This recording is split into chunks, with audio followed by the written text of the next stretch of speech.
Welcome back, folks. This is Tommy, Help with Gadgets, and I've got a knife to do a review of for you this evening. Full disclosure: Fintiso did send this knife to me, but I made it clear when I accepted the knife that I would reserve the right to say what I thought about the knife, good or bad, and that that's the way I thought it needed to be. That I needed to be honest about the knife and what I liked and disliked if I was going to do a review.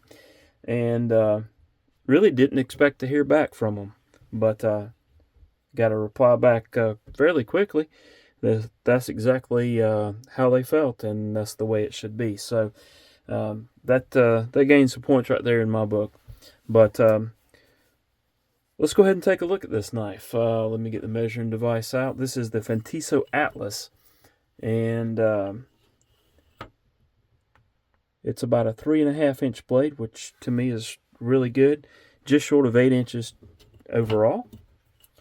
All right, and let's get the scale out here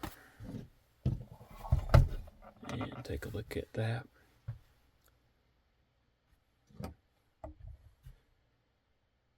Looks like 4.1 ounces, so that's just fine. All right, let's do some size comparisons against some other knives. Let's start out with the CJRB feldspar. So you can see that's a similarly sized knife. Let's also bring in the QSP Penguin. You can see it's a bit bigger than the Penguin. All right, let's do the Miguron Morial.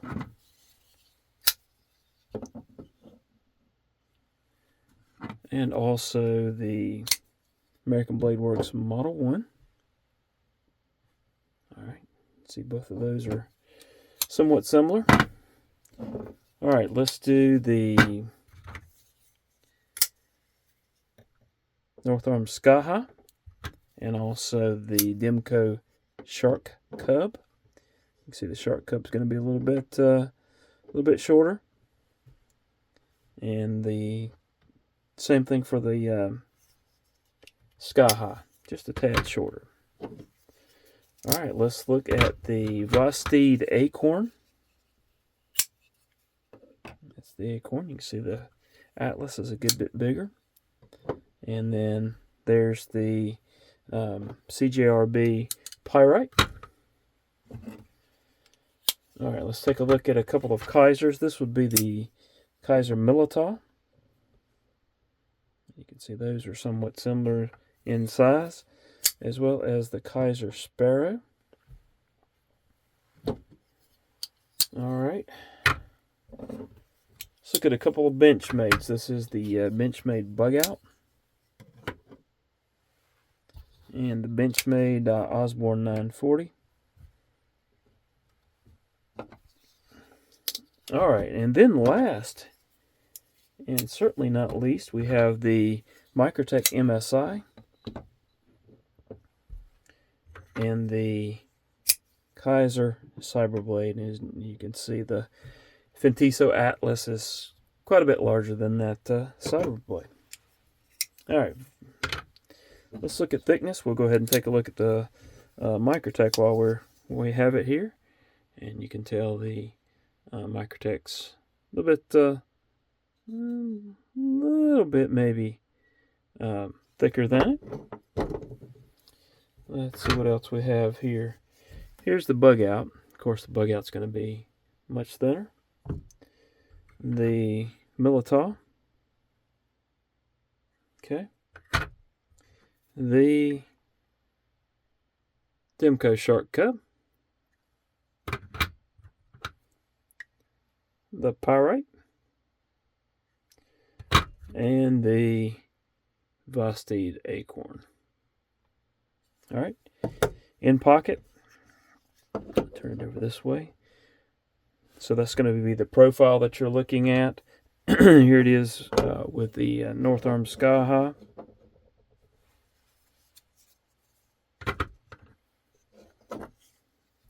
The Demco Shark Cub.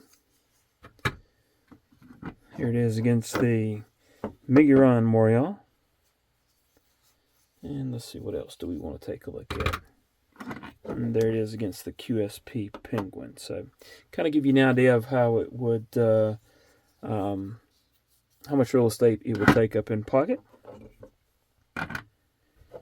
All right, let's take a look at this knife, a closer look at it. You see it does have a coated blade. Nice generous opening hole that I found worked very well. This is 14C28N on the blade steel. The pocket clip works very well. This, and I forget if this is I believe that's a titanium, or it's a non-ferrous pocket clip. I'll try to remember to pop up what that exactly is. But as you can see, it is nicely shaped, works well in pocket. No issue getting it in and out of pocket. Another thing that I really liked about this knife is the stepped milling here on the scales. I thought that was a nice touch. It's kind of a smooth G10 with a little bit of texturing. It's not super slippery. It's not going to be one that's just going to fly out of your hands or anything. Access to the lock bar is well done. No problem at all.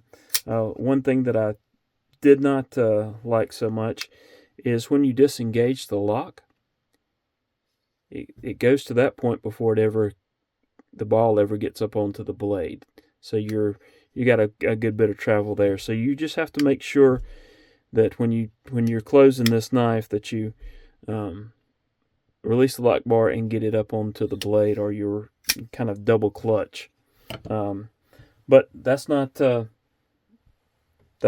uncommon for many knives. I can show you an example here. This one here is the Giant Mouse Ace Tribeca, and you can see there's where the blade would, and there's where this one goes to where it's about to go up on the blade. So it's just something to be aware of, not necessarily a bad thing, just so that you're aware of it.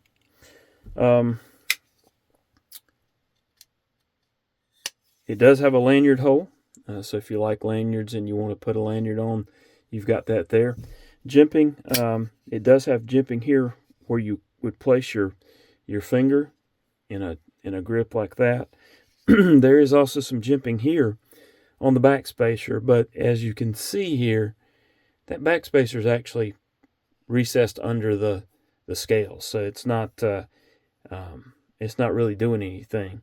If the back spacer were a little bit proud of the scales, I think that would be a little bit better in my opinion. It would make the jimping on the back spacer a lot more useful. Opening methods, of course, you have the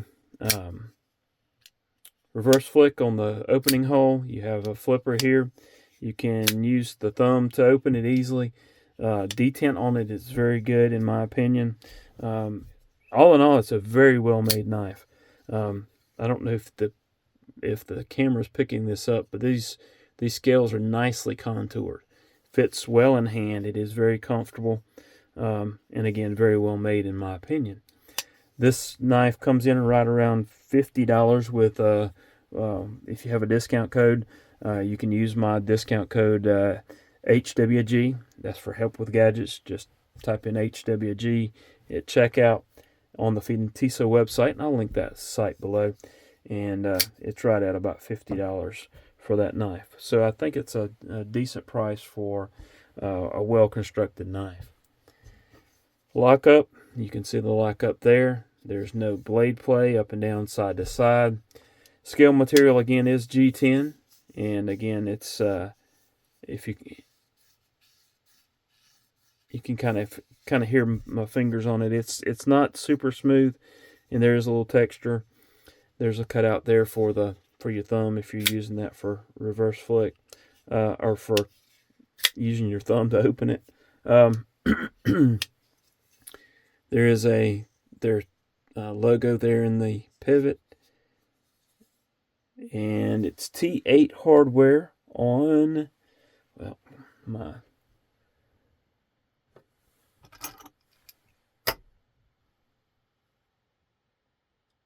One of my tools has got away from me somewhere, and I can't. Oh, there it is. All right, so it's T8 on the pivot screw, and then T6, I believe.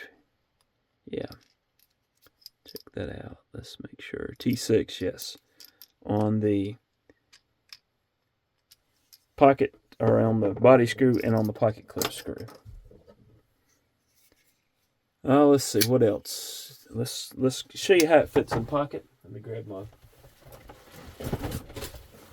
demo pants here. Apologize, I gotta fold that up a little bit. It got out of whack. You can see this pair of pants here is one that I carry, or one that I've worn a few times from the marks there on the pants. So there's how it fits in pocket. It's not a deep carry, just a little bit sticking up out of the pocket. But the pocket clip does look nice. This, if you have something else in your pocket and you're reaching in past this one's not going to chew your hand up. It's actually well done. And again, I think this clip is one of the better clips that I've seen on a sub $100 knife.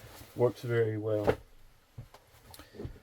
All right, so that being said, I like this knife. I've carried it. I've used it.